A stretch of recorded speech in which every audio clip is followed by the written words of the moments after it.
So as we are getting ready for a new year, that means we get to come up with a new budgeting system or maybe perfect an old one that you are using. In this video, I will be showing you a complete walkthrough tutorial of my 2021 budget spreadsheet. This is the exact same spreadsheet that I've been using since 2011 to track my income and expenses and help me pay off my debt. So go ahead and get your laptop open. We are going to be doing a whole tutorial on the 2021 Google budget spreadsheet.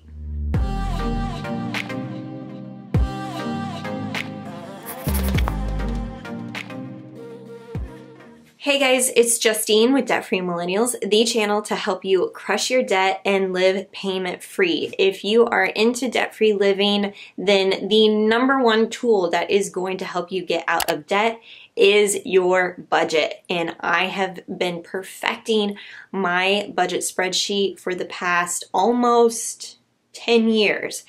And I've made some important updates for 2021. So if you've been currently using my budget toolkit, you'll want to stick around for this. And if you're completely new, I'm going to tell you exactly how to use it. Go ahead and scroll to the bottom in the description to get your budget toolkit for free. And then I will meet you over in Google Spreadsheets and I'll show you how this bad boy works. Okay, to get started with the toolkit, you are going to head over to debtfreemillennials.com/toolkit, and you will go ahead and put your name and email address into these two boxes here and click the green button. This is going to send you an email so that you can opt into receiving emails from me, and then you will receive the link to the budget toolkit. And that link is going to take you over here to Google Drive. Now, right now, I just have this as read-only access. So what you're going to have to do is highlight the DFM budget template, and then you can right-click it and then click Make a Copy. And then you are going to relabel this to whatever your name is or whatever name you want the budget template to be, and then save it to your Google Drive. Alternatively, you can also download the template and use it as an Excel spreadsheet. So even if you don't have a Google account, you can download this as an Excel spreadsheet and use it in the exact same way. I also included a thermometer visual, which is really awesome to print out and use to keep track of how much you are putting towards debt every single month. And this is just a good visual indicator just to show you, hey, like I am making progress on my debt-free journey and it's keeping your debt top of mind. All right, so let's go ahead and hop over to the budget template for 2021, and I'll show you how this works. This front page here is a guide to show you step by step what you can do. If you want to follow along with the tutorial, I actually have a blog post that outlines all of these steps as well if you want to read through it. So step number one, you're going to look under the yearly glance tab, and this is going to be a breakdown of how your yearly salary or your yearly income is broken down into your expenses. So I have a box specifically for all of your debt, and if you need to make any changes at any time, you can just highlight a row and then insert another row so that you can continue to add more debt items if you need to. And same goes for your budget. If there are things that are listed here that you're like, I don't really use that, go ahead and delete it and then add in a new row. All these percentages are already calculated. So if you change something with your rent, for example, it's going to automatically update those percentages and your yearly expenses for that particular budgeted item as well. Now, this is the only tab where you're going to see this yearly column, and you'll see that I have these little black arrows in the upper right hand corner of some of the cell boxes just to give you a description of what that means. So for example, I gave you a little note here about car insurance, that if you pay your car insurance premium every 6 months like I do, which is going to give you the best discount on your car insurance, then you can just take that amount that you owe and divide it into 6 monthly payments. And then that's exactly what you're saving every single month. I go over that in a sinking funds video. So if you're interested in how those types of things work, where you're maybe not making payments every single month on that particular thing, but you still want to save for it, sinking funds is a great option, and I will link to that video. All right, so let's hop over to the first monthly budget template, and I'll show you exactly how this is broken down. So I break down my budget templates into 4 main categories, and they're called the 4 Fs. So I have fixed, fun, fudge, and future. And again, if you highlight on that cell, it's going to give you a description of what exactly those subsections of your budget means. So your fixed budgeted items are things that you know you pay for every single month. And a lot of times those expenses do not change in price. So things like your rent or your mortgage, your cell phone bill, your internet bill, a lot of those things don't change. And then groceries, you're obviously going to buy every single month. So I include it in fixed. Your fun budget category are any kind of miscellaneous discretionary spending. So not essential spending, but a nice to have. So for many of us, that includes restaurants or going out with friends, shopping. Pocket money is just cash that you keep in your wallet. However, I think a lot of us are going cash free nowadays. So if this doesn't make sense to you, highlight that row and delete it. And then I also include a fun money category. Fun money is just basically whatever I deem as fun spending. So that includes getting coffees. For my husband, it's going out on golf trips. That sort of thing goes under fun money. And then what's new for 2021 is subscriptions. So this was a lot simpler for me as I was budgeting this past year to have all of my subscriptions in one category. So things like Netflix, Spotify, Amazon Prime, any kind of iPhone app subscriptions that you might have can all be included here. Now, if you pay for some of those subscriptions on an annual basis, like annual Prime, you can just divide out that expense by 12 months, and then you can save for that expense every single month along with some of your other monthly expenses like Spotify or Netflix. Next is fudge, and a lot of people are like, does this mean like the candy item? No, this just means this is your buffer budget category. So if you forget about something or something goes missing in your budget and you're like, where do I put this? It goes into this miscellaneous category. And then if you find yourself pulling from your fudge money often, then that means it's time to make its own category and its own home in your budget. So this is really just a cushion for your budget in case anything were to go over. The fourth major subcategory of your budget is going to be future. So every good budget includes a savings category, and I typically include the emergency fund and your vacation fund. Now, if you are already debt-free or you don't have any debt, you can also include a category for outside investing. And that investing could include anything from robo-advisor platforms like Robinhood to brokerage accounts like Vanguard or TD Ameritrade. And you can add a category here and add some money to your outside investing. And when I say outside investing, I mean outside your typical 401k contributions. Now, speaking of 401k contributions, this is new for this year, is I actually included a whole box for your pre-tax paycheck contributions. So if you are a W-2 earner, or if you pay for different insurance, then this is really going to help you keep track of it. I kept this separate from the rest of your budget because these are pre-tax contributions.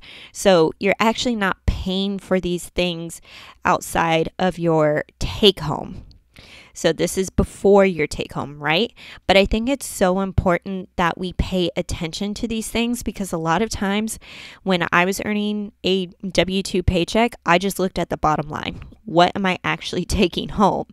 Instead of seeing, oh my gosh, I'm actually spending $75 per paycheck on dental insurance, and that just seems really high. So I think when you keep track of this every single month, and you can keep track of it per paycheck and then per month, and then kind of see how much you've spent in each of those deduction categories, it's going to help you reevaluate your insurance programs, and then also how you're contributing to things like retirement or a health savings account. So these two things, all of these things are very important.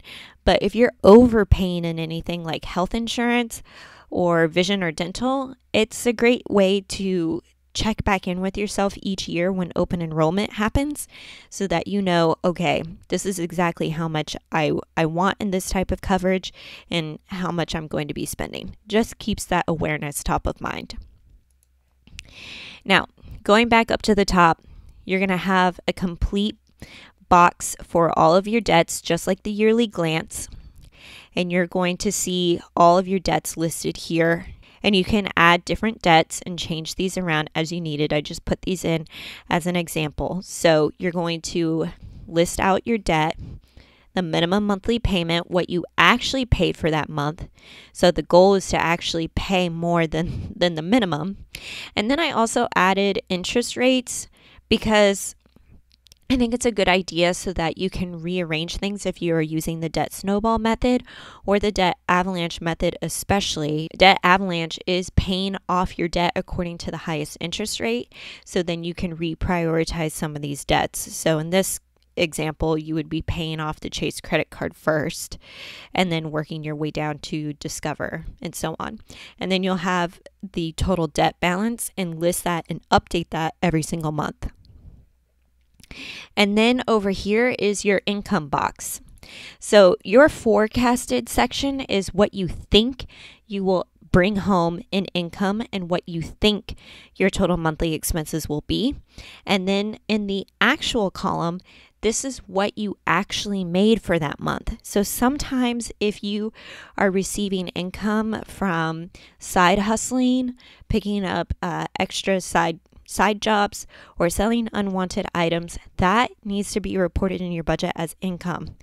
And then your budget is going to take your total monthly income, subtract out your monthly expenses, and then you are going to have your net. Your net balance should be zero. That doesn't necessarily mean that you have to be spending all of your income for that month. It just means every single dollar has a spot. So you can either use it if you have a surplus to pay off more debt, move it towards savings, earmark it for a future purchase, and make sure you have all of your dollars accounted for. So if you have a net like this of $473 and you have all of this debt sitting over here, I would be very tempted to put some of that money towards your debt. Okay, so that's the income and expenses, the total monthly income and expenses boxes. With your budgeted items, what you're going to do at the beginning of every single month is update your forecasted column. So the forecasted is what you think you will spend in each category, and you're going to make a goal for each of these categories. These can be changed and updated as often as you would like. I typically do this at the first of the month, and then sometimes I'll do a mid-month check-in. If you're brand new to budgeting, I highly suggest doing this every single week, maybe doing this on a Sunday evening. And then you're going to first forecast this, and then those weekly check-ins, you are going to record what you actually spent in each of these categories. So for groceries, you're going to highlight that cell, and you'll see up here that I actually have 3 different numbers in here that I've added together. That's because I went to the grocery store 3 separate times. And so if you forget that you've actually gone 3 times, sometimes I'll even right click and I'll insert a note and I'll say Costco, Kroger. And then I know those expenses were from Costco and Kroger. 2 times I went to Kroger. And so then I can go back and see exactly how often I went to the grocery store. Now this is going to be more manual than using an app, but being manual with your budget means that you have more control and you're actually feeling those transactions and those expenses again. So what I like to do is I like to open my bank account or my credit card statement and go through every single transaction line and update my budget accordingly by putting the equal sign and then adding in each transaction as it corresponds to the budgeted item. Now, you're going to probably be doing this a lot for categories like groceries and then for a lot of the fun spending as well. Restaurants, shopping, subscriptions, clothing. You're going to find yourself updating those categories a little bit more regularly than things like rent that only happens one time or your cell phone bill that only happens one time. Another column that you should pay attention to is the running total column. So if you would like to have money roll over into the next month, you can add it to the running total. So I like to do this if I'm saving up for something, and I do it for things like clothing, apartment decor, and shopping. I also do it for future savings accounts. So if I want to build up maybe a clothing budget and I'm not spending $100 every month, but I would like to roll over that $100 every single month, then I'm going to record what I actually spent. And then in the running total, I'm going to take what money I set aside in the forecasted column, $100, minus what I actually spent. And this is the money that I have left over, $76. Then when I'm ready for the next month, I can simply go down here to the January tab, click this little arrow, and then click duplicate. So this is going to make a copy of your budget. I suggest doing this at the beginning of every single month so that you have the most up-to-date running totals. And then you're just going to relabel this for the next month.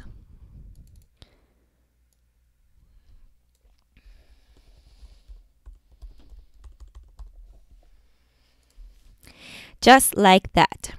So that's why I didn't include every single month in this template, because yours is going to vary drastically from the template, and I don't want you to feel like you have to continuously change and update. Start with January and then you can duplicate it so that you have all of your cells ready to go and highlighted that fits your financial situation. Okay, so that's how the budget template works. You're going to see these totals down here at the bottom that shows you exactly how much you've forecasted for the month, what you've actually spent for the month, and those things are going to automatically update over here in the total monthly expenses. So you can see that I actually still have $59 left over for my forecasted column. So technically I still have this money to allocate. So I could actually put maybe, another $240. I can increase my groceries budget and then I have $19 left over. So you can continue to update and tweak your budget as you see this number go down. And like I said, this one should be close to zero as possible.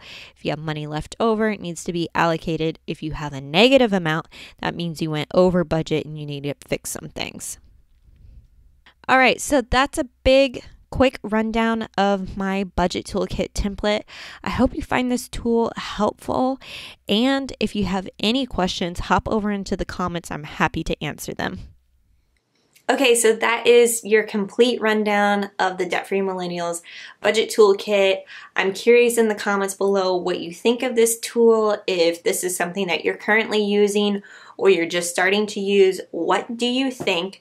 This is a tool that has helped me pay off $35,000 in student loan debt in just 2.5 years, making $37,000 in salary. And since then, it has also helped me hit big financial goals, such as saving cash for our Subaru Forester. We've saved over $100,000 towards a down payment for our first house. And all of these goals could not have been as achievable had I not tracked it using my budget template and making sure I was holding myself accountable to those different budget categories. So go ahead, get that toolkit if you haven't already. This is a free tool that I'm offering to all of my DFM family, and I will catch you guys in the next video.